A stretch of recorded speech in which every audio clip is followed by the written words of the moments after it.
Welcome to today's edition of 3-Minute Halacha as we continue to study the Melacha of Boneh. Interestingly, the Melacha of Boneh has an intersection with the upcoming holiday of Sukkot.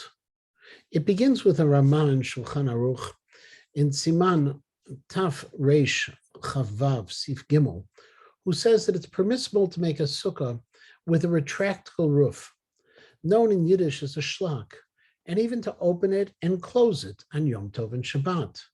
The Kitzur Shulchan Aruch in Kuf Lamed Daled Sif Bet goes even further and says that if you can afford to do so, it's a mitzvah to build your sukkah with a retractable roof, so that after the rain stops, you can immediately open it and be able to sit under the dry schach and not have to wait until things dry out.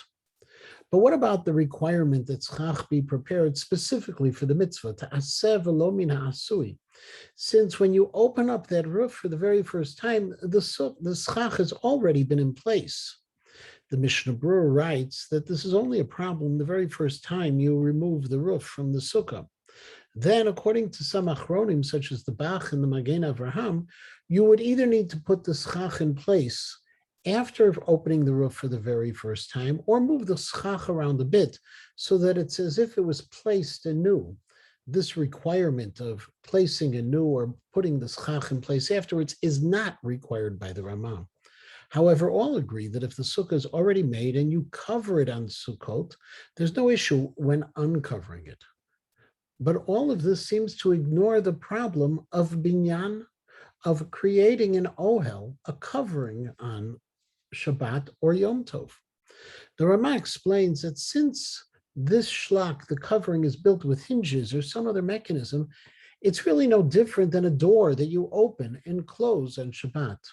However, if the shlak is a simple plastic cover that unrolls over the schach, then it depends on how close it is to the sukkah.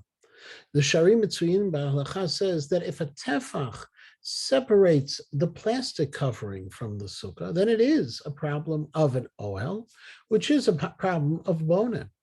In that case, you should make sure to leave one tefach of that covering spread over the schach before Shabbat or before Yom Tov, and then you can cover the rest on Yom Tov.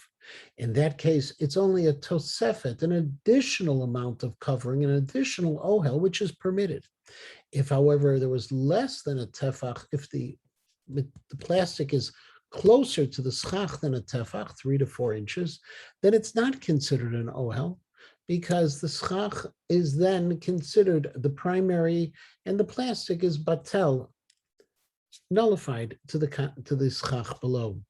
The Piskei Teshuvot, however, adds one item of warning, that if you do cover your sukkah, and whether you have a shlak or just a plastic covering and it rains, you have to be careful when you remove the cover, because in that case, if there's water on top and you then spill the water onto the ground, there could be an issue of violating the melacha of zorea, of planting or assisting the grass or the plants around the sukkah to grow better on Shabbat or Yom Tov.